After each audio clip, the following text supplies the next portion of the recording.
ज्योतिष और जीवन में आपका स्वागत। श्री गुरु चरणों में नमन कर श्री गणेश की वंदना करता हूँ।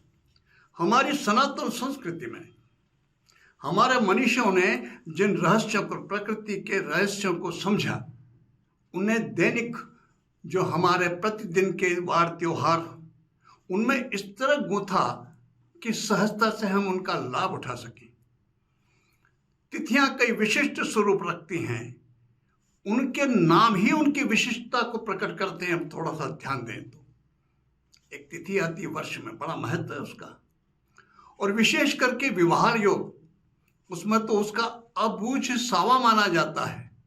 अक्षय तृतीया, वर्षों से कोई मुहूर्त ना निकल रहा हो तो अक्षय तृतीया पर विवाह होते हैं। बड़े बड़े आजकल सम्मेलन होते हैं, सामूहिक विवाह सम्मेलन। अक्षय एक तिथि और आती है ऐसी, उसका नाम है अनंत चतुर्दशी। भाद्रपद मास में चतुर्थी तिथि को गणपति की स्थापना होती, भगवान गणेश का जन्मदिन माना जाता है। वो भाद्रपद मास शुक्ल पक्ष चतुर्थी, उससे लेकर के और अनंत चतुर्दशी तक भगवान गणेश की उपासना का एक विशिष्ट पर्व रहता है। अनंत चतुर्दशी नाम, अनंत का अर्थ होता है जिसका अंत ना हो, जो इस छोर से उस छोर तक, जिसका और छोर ना हो, जो अनंत हो वही तो अनंत। तो अनंत तो भगवान एक ही हैं, भगवान श्री हरि विष्णु। इसलिए अनंत चतुर्दशी को भगवान विष्णु की उपासना का महापर्व माना जाता है। तो ऐसी एक तिथि अक्षय तृतीया, उसके नाम से स्पष्ट है। अक्षय, अक्षय का अर्थ सीधा सा सहसा, जिसका क्षय ना होता हो वह अक्षय।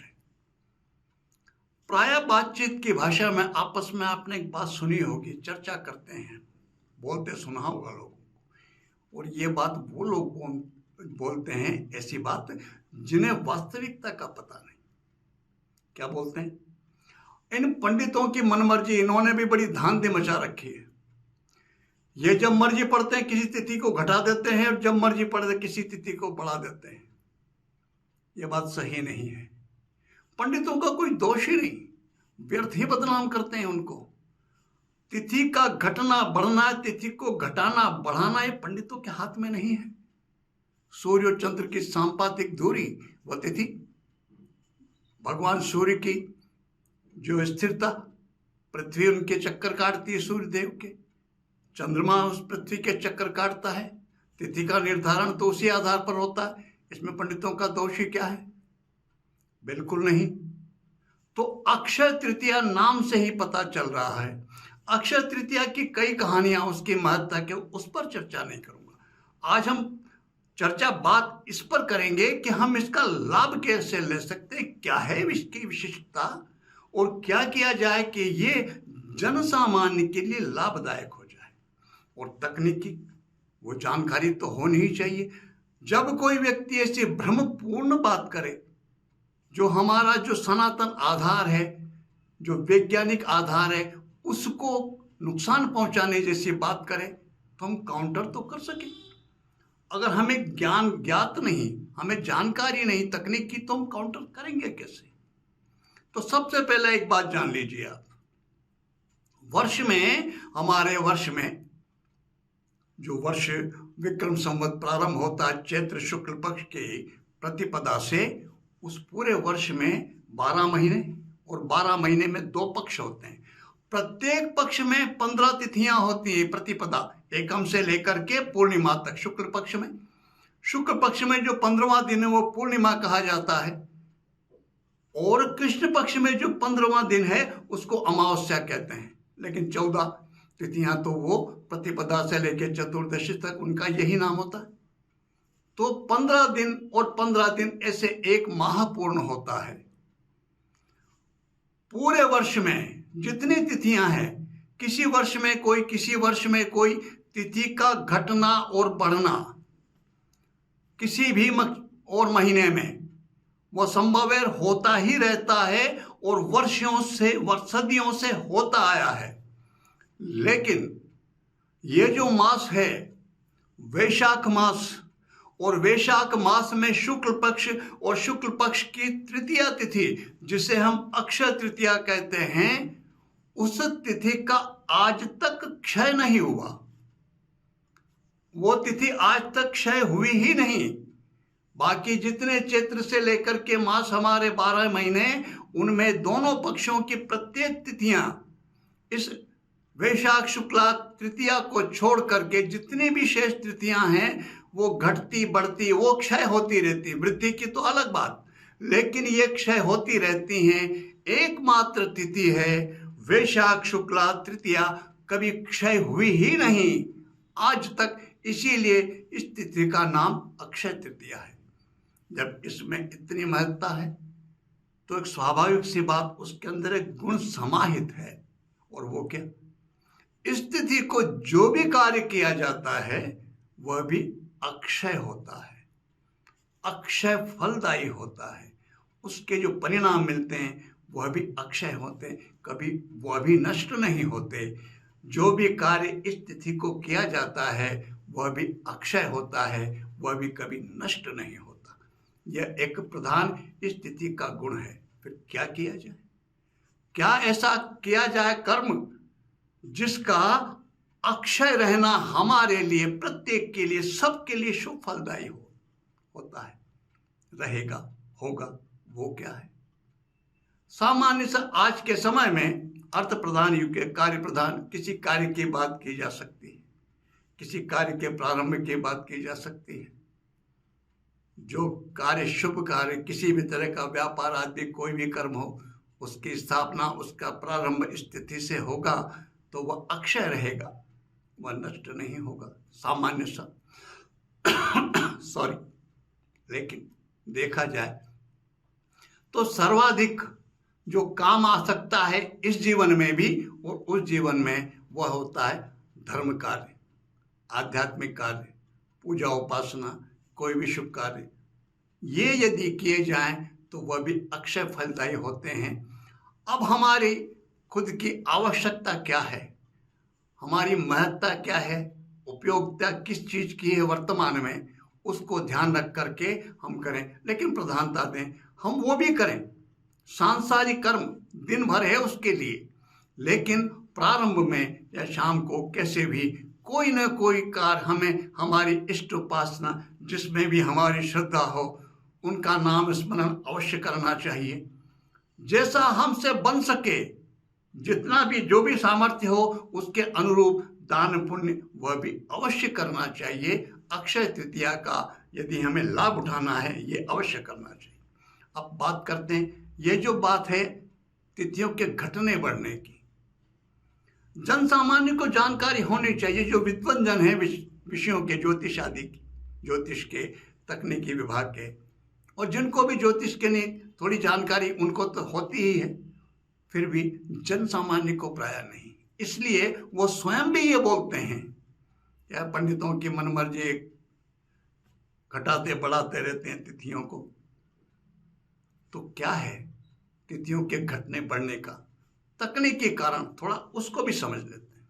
सामान्य सा अगर सरल शब्दों में कहा जाए तो ये है कि जिस तिथि में सूर्योदय ना हो, अर्थात सूर्योदय के समय जो तिथि ना हो, वह तिथि क्षय मानी जाती है।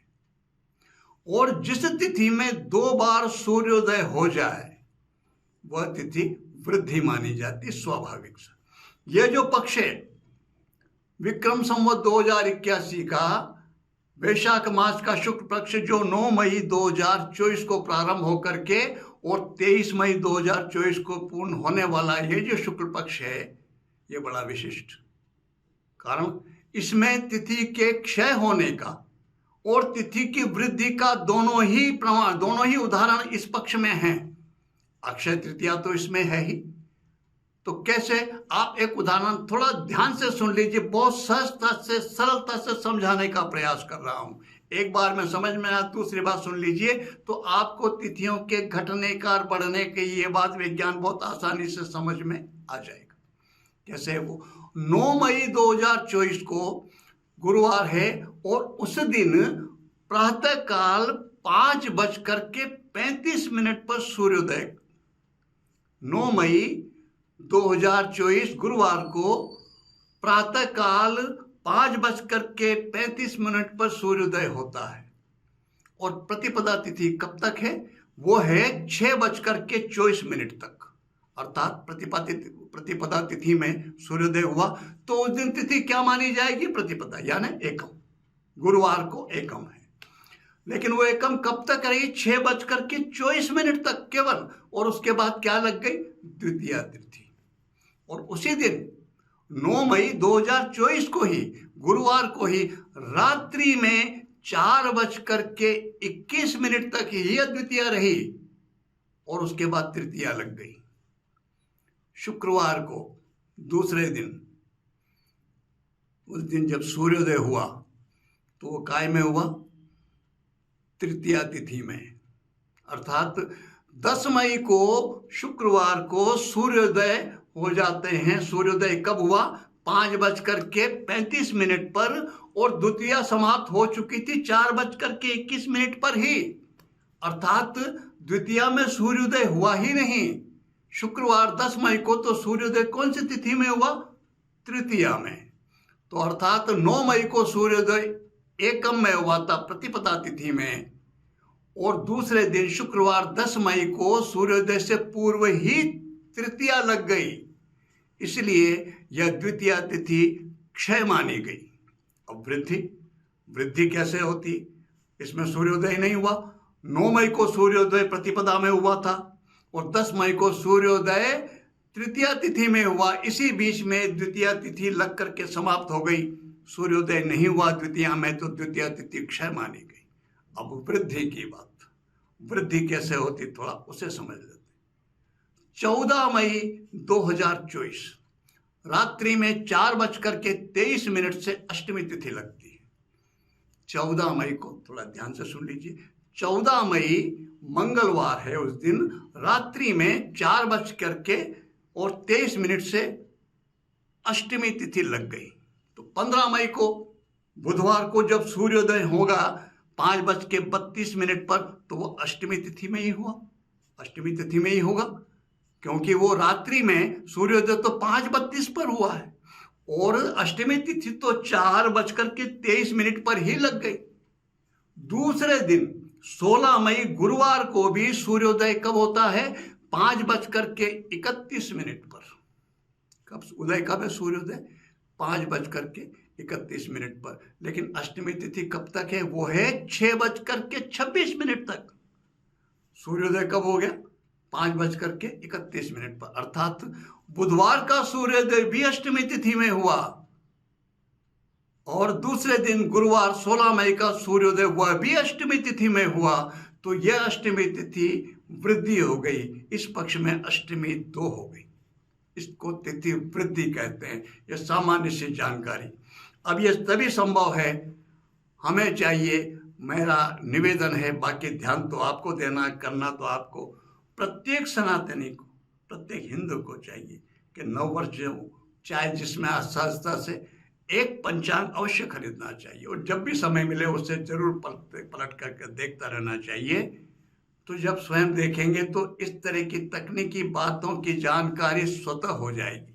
जब हम देखेंगे नहीं, जानेंगे नहीं, समझेंगे नहीं, तो न हमारी आस्था हो पाएगी और ना कोई व्यक्ति विपरीत बोलेगा तो हम उसको जवाब दे पाएंगे। तो अक्षय तृतीया 10 मई 2024 को एक ऐसी तिथि, वर्ष में एक बार आने वाला विशिष्ट पर्व, विशिष्ट तिथि है जो अक्षय फल प्रदान करने की क्षमता रखता है। मेरी प्रार्थना है ईश्वर से, परमात्मा से, आप सबको, आप सबके जीवन में अक्षय शुभ फलों की प्राप्ति हो। इसी प्रार्थना के साथ मैं आप सबको नमन करता हूँ। नमस्कार।